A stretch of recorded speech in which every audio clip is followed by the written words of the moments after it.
Conception Act, which is an act that would federalize the issue. But I've also said for the most part, these issues would be left back to the states. So there might be an occasion if we did overturn Roe v. Wade. Roe v. Wade nationalized the issue. If you actually had the court reverse Roe v. Wade, it would become a state issue once again. I think it would be better the less abortions we have. So the more states that we had that made abortion illegal, the better as far as trying to save and preserve lives. Thank you, sir. Gentlemen, I'd like to ask a few questions about foreign policy broadly. Dr. Carson, many experts believe Russian leader Vladimir Putin has greater ideas, bigger designs for the region beyond Russia's actions inside Ukraine. Fast forward to February 2017, and it is President Carson and Russian ununiformed commandos the Estonian border, and they occupy a city in Estonia. Estonia, a member of NATO, essentially invokes Article 5. An attack on one is an attack on all. What do you do? Well, first of all, recognize that Vladimir Putin is an opportunist, and he's a bully, and we have to face him down. And I would, first of all, face him down in that whole region, the whole Baltic region. I think we need to put in some armored brigades there. We only have one or two. We need much more than that. We need to be doing military exercises in not only Estonia, but Latvia and Lithuania.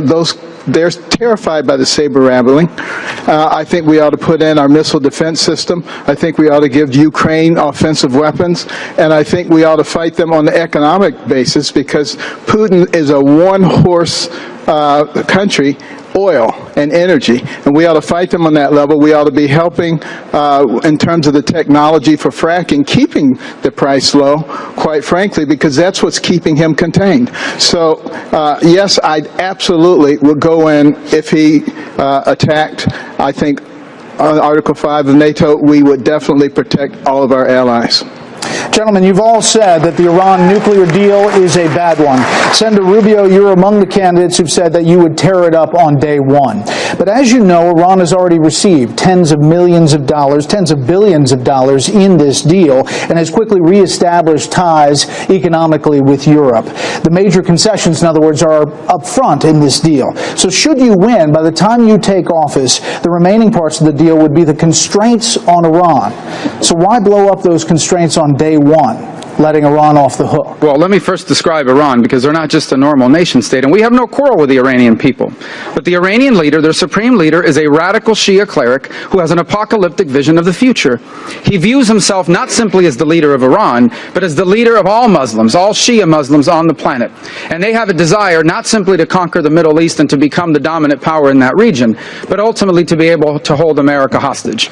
That is why they're building right now and developing long-range missiles capable of reaching the United States, and that is why they're going to use those $100 billion to expand their conventional capabilities and to one day buy or build a nuclear weapon. When I am President of the United States, on my first day in office, we are canceling the deal with Iran, and nations will have to make a choice. They can do business with Iran, or they can do business with America, and I am very confident they're going to choose America before they choose the Iranian economy. Governor Kasich, you've said that Marco Rubio is wrong, that Senator Rubio is wrong with tearing it up on day one. Look, we don't know what's going to happen in 10 months. And if I were President of the United States right now, I'd be lining up our allies to say that if one crossed T or one dotted I does not occur, they violate the agreement, we slap back on sanctions. We can slap on sanctions alone on day one, but it's not going to be anywhere near as effective. But the President needs to be laying the groundwork right now for the ability to slap those sanctions back on worldwide. And I'll tell you what I'm worried about. I'm worried about money. You read about all the companies now that are doing business, about to do business in Iran. And if we don't get this settled now with other countries in the world about sanctions, then Iran could violate that agreement, and we're the only ones putting the sanctions on. We need to move aggressively now. But I would say this to you, Brett. Number one, if they violate it, we need to move against them. And number two, if we find out they're developing a nuclear weapon and we know how to get to it, we're going to go take it out. That is what we have to do. We cannot let things get farther down the road like we did with North Korea. But Governor Kasich, you know that the most powerful sanctions are the multilateral ones. That's right. And these European countries are already reestablishing these ties. I know, Brett. They don't want... But, Brett, here's the problem. You take a look at Belgium. I talked to a diplomat from Belgium. I said, how's it going? He said, we have the military in the streets right now. We never dreamt we'd ever see it. See, I think there is an opportunity to bring the world together. The Turks are being threatened. We know about the French. We know about the Belgians. We know about the Brits. Everybody is under fire and under attack, and we have to stand together as an alliance. So actually, the opportunity is there, because of the threat to all of these countries, to bring all of us together and say there is something more important than money. It is the future in the world and the future of our children and grandchildren. That's the kind of leadership this country needs, and it has not been in effect during the administration of Barack Obama. And that's only the beginning of the failures that they have committed, not only in the Middle East, but all over the world, including Russia and China. Governor, thank you. Governor Christie, Libya is the newest base for ISIS. Just today, Defense Secretary Ashton Carter said ISIS is consolidating their footprint there and also setting up training facilities. So if you were president, would you deploy U.S. troops to Libya to take out ISIS there? Brett, let me tell you, this is another one of those places where Hillary Clinton has so much to answer for and why she is completely unqualified to be commander-in-chief. In a previous Democratic debate, Martha Raddatz 3 times asked Hillary Clinton about the failure in Libya, a policy that she took credit for, and said, what is your measure of responsibility, Madam Secretary, for the failure in Libya? 3 times she refused to answer the question because she refuses to be held accountable for anything that goes wrong. If it had gone right, believe me, she would have been running around to be able to take credit for it. Here's what I do. This is about the bigger, broader war against ISIS. We need to bring together our European and our Sunni Arab allies, and we need to develop a strategy together to take on ISIS every place that it is around the world so that together, all of us can take ISIS out, destroy it, and then move on to come back to our country, protect our homeland security, and make sure that the American people are safe. As President of the United States, that is exactly what I will do. Thank you, Governor. We're not finished yet. More to come from the presidential debate live from Des Moines, Iowa next. And remember, to see how the campaigns are responding to the debate in real time, go to Google.com or open your Google search app and search Fox News Debate, and please stay with us.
Welcome back to Des Moines. Let's resume the debate. Megan. Senator Paul, you have suggested that former President Bill Clinton's history with women is fair game in this campaign. How do you answer those who say you don't hold the sins of the husband against the wife? You know, I've never really brought this up unless asked the question, but I have responded to the question. I don't blame Hillary Clinton at all for this. I don't think she's responsible for his behavior. But I do think that her position as promoting women's rights and fairness to women in the workplace, that if what Bill Clinton did, any CEO in our country did with an intern, with a 22-year-old, 21-year-old intern in their office, they would be fired. They would never be hired again.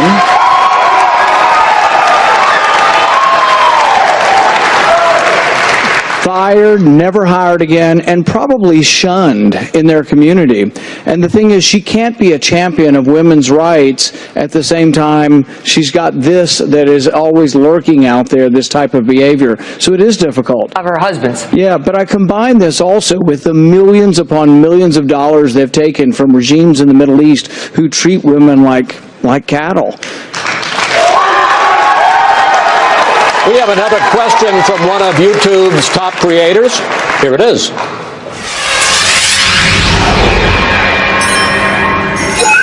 I'm Nabella Noor. I'm a Muslim American born and raised in the U.S. who creates beauty and lifestyle videos on YouTube. In 2015, the number of hate crimes against Muslims in the U.S. has tripled. And on social media, where I spend a lot of time, I've seen many attacks directed towards fellow Muslims. This culture of hatred is only driving ISIS to radicalize, recruit, and incite violence. As president, what would you do to address this toxic climate and promote increased tolerance in the United States? Governor Bush, how do you answer Nabila? Well, first of all, I think it's important that when we're running for the highest office in the land, that we recognize that we're living in dangerous times and we have to be serious about it, that our words have consequences. Donald Trump, for example, I'm glad I mentioned his name again, just if anybody was missing him. Mr. Trump believed that in reaction to people's fears that we should ban all Muslims. Well, that creates an environment that's toxic in our own country. Nabella's a rising entrepreneur. She wants to pursue the American dream. She's an American citizen. She should not feel uncomfortable about her citizenship. She's not the threat. The threat is Islamic terrorism. We need to focus our energies there, not these broad blanket kind of statements that will make it harder for us to deal with ISIS. We need to deal with ISIS in the caliphate. We need a strategy to destroy ISIS there. You can't do that without the cooperation of the Muslim world, because they're as threatened as we are. And so I think it's important for us to be careful about the language we use, full of Donald Trump, disparaging women, disparaging Hispanics. That's not a sign of strength. Making fun of disabled people, we're never going to win elections if we don't have a more broader, unifying message. Governor, thank you. Senator Cruz, change of subjects. You've called for an end to the renewable fuel standards, which mandate that refineries blend biofuels, including ethanol, into gasoline. As you well know, ethanol is a big industry in this state, $10 billion a year. Last week, Terry Branstad, the popular governor of Iowa, who is in the hall tonight, said that you're bankrolled by big oil and that Iowa voters would be making a mistake supporting you. Why should those voters side with you over the sixth-term governor of this state, sir?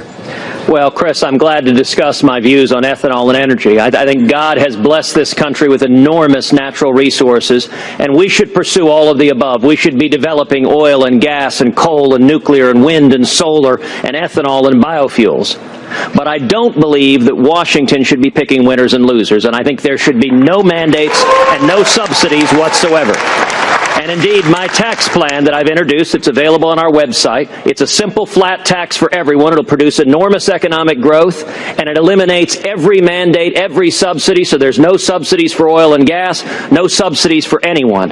Now, it is true that there are a bunch of lobbyists and a bunch of Democrats in this state spending millions of dollars trying to convince the people of Iowa that I somehow oppose ethanol. It's not true. I have introduced legislation that would phase out the ethanol mandate over 5 years, But that is in the context of having no mandates whatsoever for anyone. And I would note there's a much more important government regulation to ethanol, and that's the EPA's blend wall that makes it illegal to sell mid-level blends of ethanol and gasoline.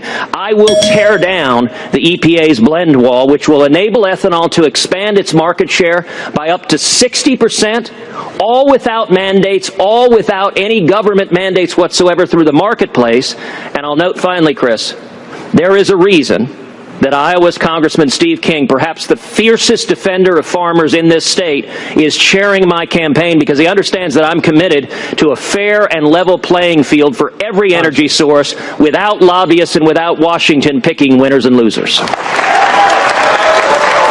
Dr. Carson, I'd like to ask you about exactly that issue. Where are you on the mandatory ethanol standard? And precisely this question, should government be in the business of picking winners and losers, or should it be left to the marketplace?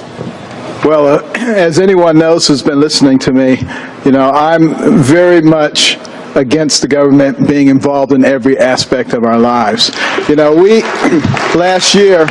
Last year, there was an additional 81,000 pages of government regulations. If you stack that up, it would be a 3-story building. This is absolutely absurd. And they've insinuated themselves into everything. Now, as far as the renewable fuel standard is concerned, certain promises were made, certain government contracts were issued, which extend all the way into the year 2022. And I believe that it's probably unfair to withdraw the rug, because people have invested money, people have invested a lot of energy into that. But, we are blessed with tremendous energy in this nation, and we need to be talking about new sources of energy. 70% of our population lives bi-coastally. What about hydroelectric power? We can develop that. We have so much natural gas now, and we can liquefy it, we can transfer it across the seas. We can make Europe dependent on us instead of Putin putting them back in this little box where it belongs. Those are the kinds of things that we ought to be doing, and take advantage of the tremendous opportunities in energy that God has given us, not get involved in these little petty arguments, and we can get a lot of them out if we get the government out of our lives. Doctor, thank you. Coming up, closing statements from the candidates as our debate continues live from Des Moines, Iowa.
time for closing statements. The candidates each get 30 seconds, and we begin with Kentucky Senator Rand Paul. Well, thanks for having me. It's great to be back. I'm an eye surgeon from Bowling Green, Kentucky. I miss doing eye surgery, still get to do a little bit. Did a couple of cataract surgeries over Christmas holidays, got to go to Haiti last year. I've gotten to do some incredible things, got to be on the floor of the Senate. It's just been amazing to me. But the thing that is most important to me and caused me to run for office is I'm worried about the country and how much debt we're adding. And I am the one true fiscal conservative who will look at all spending, and that's the only way we'll ever balance our budget. Thank you.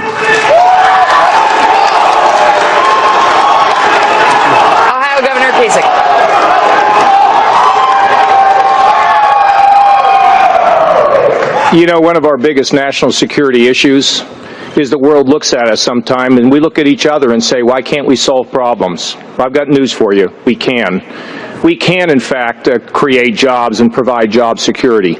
We can create a situation where wages begin to rise. We can create a situation for our children to be able to get a decent job to pay down their college debt. We can reassume our role in the world, but all this has to come together when we have a positive attitude, an optimistic approach, an ability for us to set the tune as conservatives, but to invite other people in to be part of that orchestra. You see, ladies and gentlemen, at the end of the day, I'm an optimist because I've seen so many things get accomplished in my lifetime, and we can do it again together, all of us, to strengthen this country. Work together. Thank you.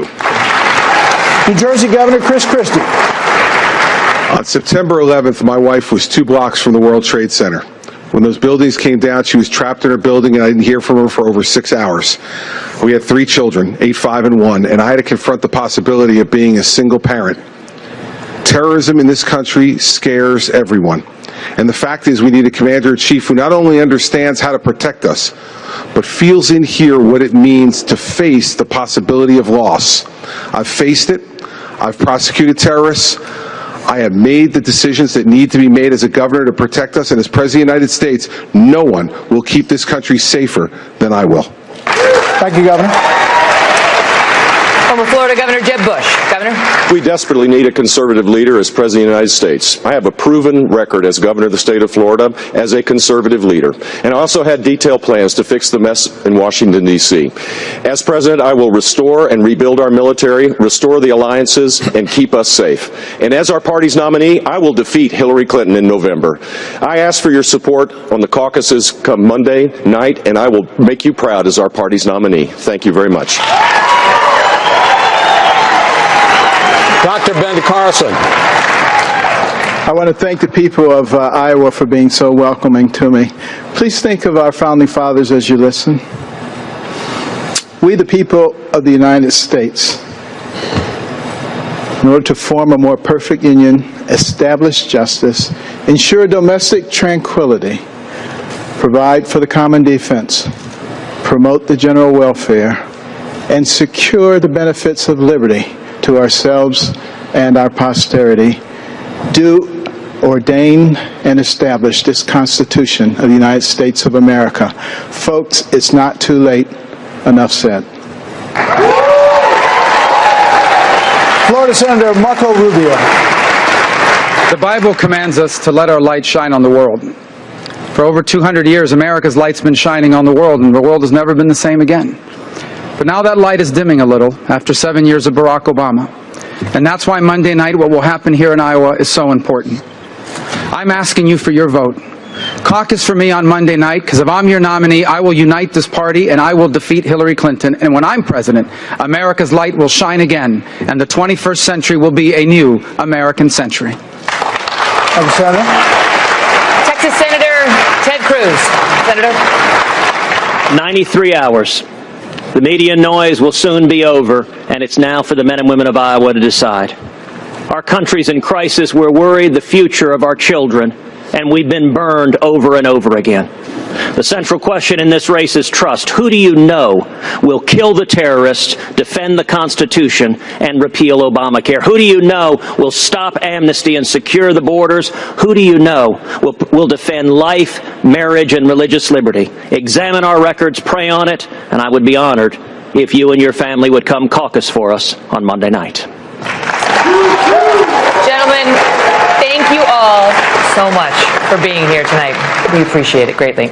And that does it for the 7th Republican primary debate of the 2016 presidential race. But we're not done. The Kelly File starts in a moment, and guess who's going to be there? Senator Ted Cruz. And don't forget, after all the talk, the first voting of the 2016 campaign happens in just 4 days. The first Americans to vote. The Iowa caucuses are Monday, and Fox News will have complete coverage. And we have you covered from Iowa all the way to the conventions and on to the general election. Thanks again for joining us. For all of us here in Des Moines, have a great evening.